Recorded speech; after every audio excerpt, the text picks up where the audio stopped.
My name is Joe Masabni, Extension Vegetable Specialist with Texas A&M AgriLife Extension, located at Dallas Center. Welcome to Aggie Horticulture on Facebook Live, and today's program is on fall vegetable gardening.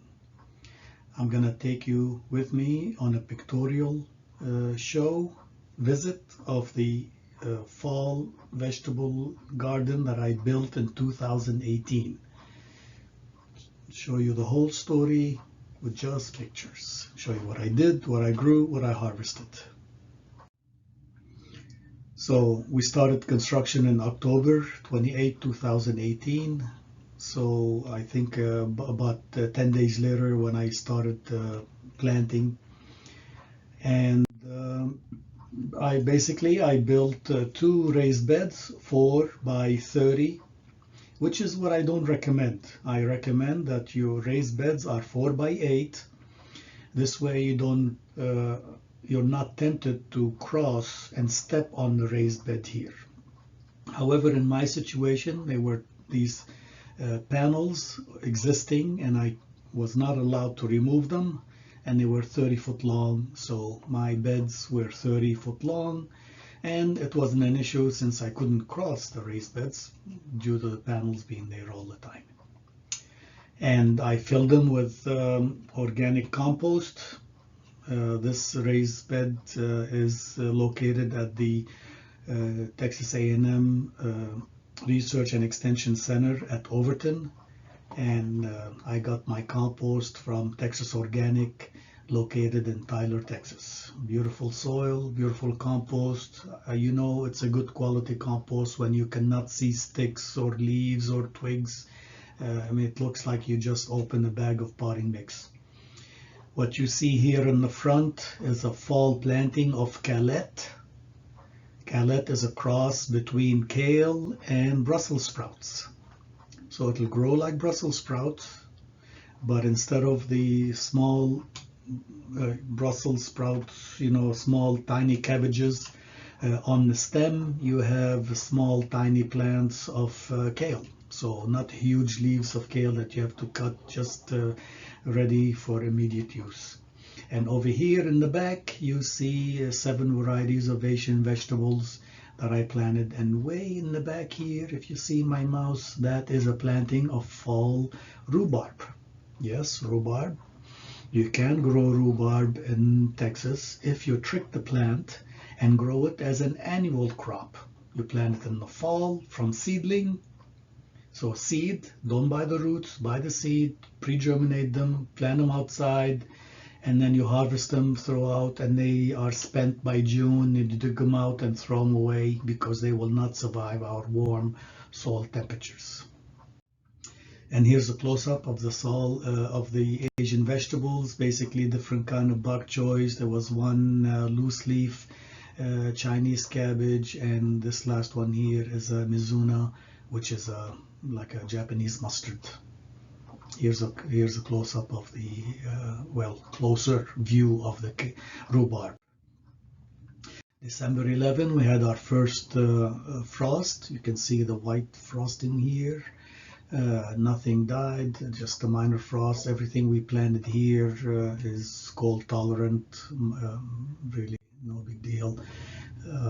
Already a month later, already doubled in size. This is baby bok choy. Another week or two and you can harvest it. But this was extra plants. I did not harvest it. I left it for fun and just pictures. You see frost everywhere. Frost everywhere here, and I noticed that already immediately I start seeing holes, insect holes here. So there is a worm. It seems like whenever you plant any of the cabbage family, worms come with it, as if like they came with the seed. One mistake I did is I should have started spraying BT immediately. I thought, so what? No big deal. I should have sprayed now when the plants were still open, and I could have covered everywhere inside and out, instead of the worm hiding in all the nooks and crannies.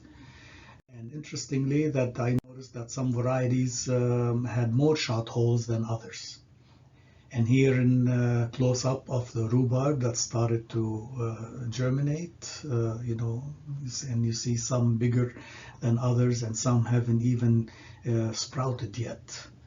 Interesting, all these seeds were from the seed packet, the same seed packet, so I don't know if they came from a mixture from different plants, or this is just a genetic variability that you get from open pollinated varieties.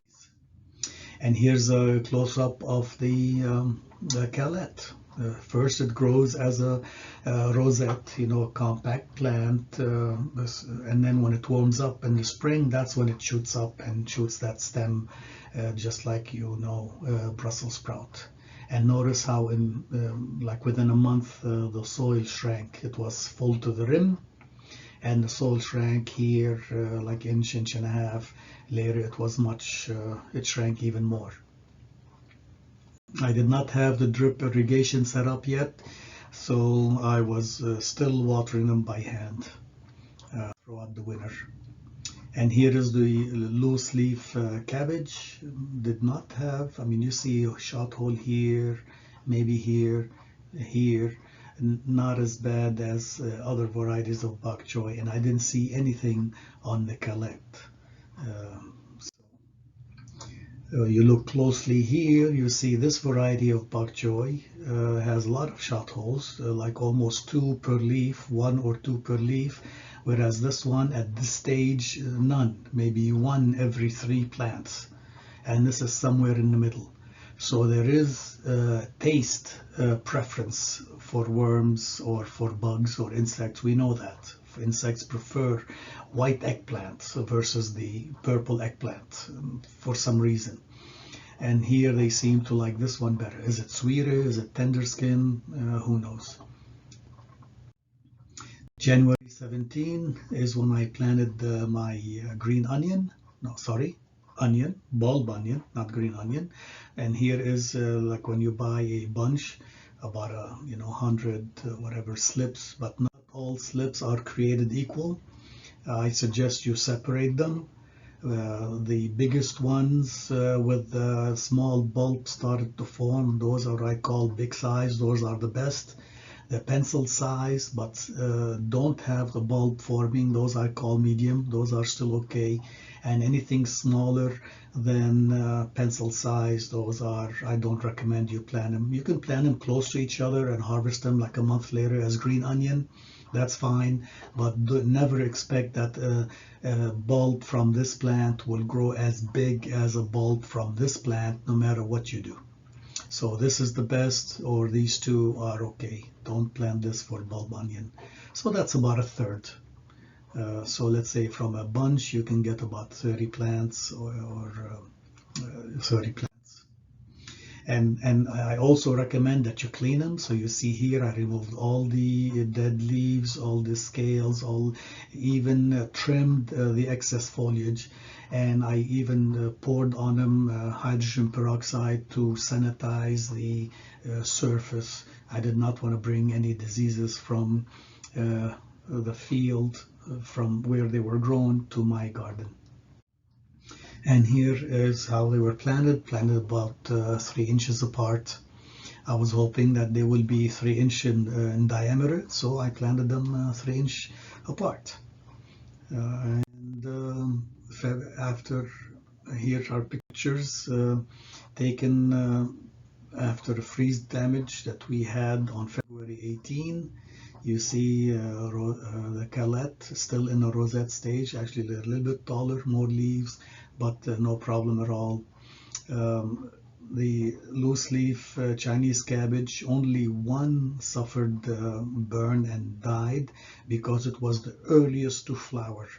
So something about the plants, they're cold tolerant, but when they start to flower, they must lose that cold tolerance, and this was the earliest to flower and the only one that died. Yes, as you can see here, and a lot more, all of these in bloom. I always recommend that you remove the plants immediately after you finish harvesting them. For example, a tomato, after you remove the last fruit, that tomato plant is a weed. you're not eating from it, but the bugs and diseases are still eating from it. However, in the case of a fall garden, let's say here, if you're not eating from it, leave it over the winter, because all of these flowers are food for the wild pollinators, bumblebees, everything, the wild pollinator that desperately looking for food over the winter. And better leave these here with the flowers than leave a bare ground in the vegetable garden. Okay, and here's a close-up of the other crops here, more and more, and you see why I should have sprayed the minute I saw the first Chinese, worm on the Chinese vegetables. Look now, it's out of hand. No matter how much I sprayed, I could not kill them because there's lots of hiding places. And rhubarb are getting bigger and bigger, and you see the soil now has shrank by about 3 inches. So this is 10-inch deep, now it's about 7 inches. Okay, and here is how I plant. This is the other bed. Remember I built two. This is the other one where I had Swiss chard and kale. Swiss chard here and kale here, and this is how I plant my garlic. I plant garlic as a whole bulb and harvest the leaves instead of plant individual cloves to grow for the bulbs. And the idea is, if I want to plant for bulbs, they go in the fall, and then you harvest them in June. Then you don't have room to plant your spring garden in March, April, so there's no room for that. If you're limited for space like I am, then plant the whole bulb, and when they are tall enough, harvest them, use them, eat them, and then replant again. And when it's time to plant your fall garden, remove all the garlic and plant all your spring vegetables. So here's how I plant it. I buy the cheapest gloves. Bulbs, because I don't care for the variety. I don't care if they are adapted or not, because I'm harvesting the leaves. So you see, just push them deep enough till they're just below the soil surface, with or without fertilizer. The clove itself is food for the seedling. You want to add a little bit of fertilizer, that's fine.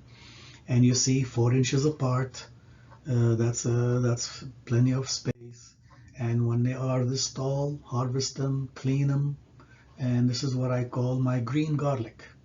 Okay, so it looks like green onion, but it's green garlic. It's milder. You chop it, cut it to pieces, use it in stews, cut it to pieces fresh, use it in salad. You have a lot planted, dehydrate it and store it. It will store a long time. And then you can dehydrate it, you can reconstitute it and use it in a stew or in cooking. So that's how I grow my garlic. And here's a view of the onion. I had 3 varieties of onion, and now they are starting to grow. You see, they're perked up, and the leaves are standing up instead of leaning when you first plant them. Okay, in March, things are warming up. Rhubarb are getting bigger. You can see now the soil shrank by about 3 inches. This is why my golden rule to anybody is the last thing you want to do before planting is add more compost. So after I remove the rhubarb here, immediately I refill it to the rim before I plant anything else. And here's a view of the onions getting bigger and bigger. My goal is to have 9 leaves, 9 full mature leaves, because each leaf is a ring in an onion bulb. So 9 leaves is 9 rings, and the bigger they are, the better. Here's a corner that I didn't have any use for it, so I planted some onion chives and mint and thyme and a few things for fun. It seems in East Texas we always have a late, the last frost around April 1st, so we had a freeze, and what you see here, everything was fine. And I hope you can see the white hue on the rhubarb. That's a frost, and no damage at all. This empty space here is reserved for variety of carrot, variety trial, 8 varieties I'm not going to show today. Look at the onion here, no problem at all. They planted January 17. They're a month and a half old. Minor freezes, doesn't bother them. Swiss chard and kale, no bother at all. Look now at the Kalette that I planted in the fall. Now it started to shoot up and it's ready for harvest. And here's a fall planting of, a spring planting of Kalette. So I wanted to compare fall versus spring and see which one liked better. I like to plant my potatoes in 5-gallon container because they are in early, they are out early. Why use prime real estate here when they can do very well in a 5-gallon bucket? Close up of the rhubarb, close up of the potatoes, close up of the tomatoes. I planted them early. They did have a freeze damage, but luckily they survived. Close up of the Kalette, close up of the mint. This is a 10-year-old mint that I take everywhere with me. It's growing in a 5-gallon bucket. If I plant it in the ground, it'll spread like a weed and take over everything. But here, every 2 or 3 years, I remove it and I trim the root mass to a small ball, like a 4-inch in diameter, and refill with new soil, and it does real fine. Kind of like the same concept as the bonsai, if you know what I mean by that. Okay, here is the chives, peas, planted peas. By then planted them close so that they compete with each other and grow tall and thin instead of bush out. Did very fine. Onion did very well. I wish I had fertilized them a lot more than I did. Onion is one of those crops that we call heavy feeders. They like a lot of food, a lot of fertilizer. The more fertilizer, the bigger they get. I always recommend you have a map of your vegetable garden, and it can be hand drawn or whatever. Here I did it on an Excel sheet, and every cell is 1 by 1.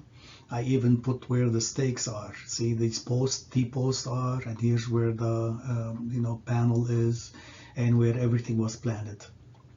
I mean, from one year to another, you can remember where you planted what, but let's say you want to remember what you planted 2 years ago.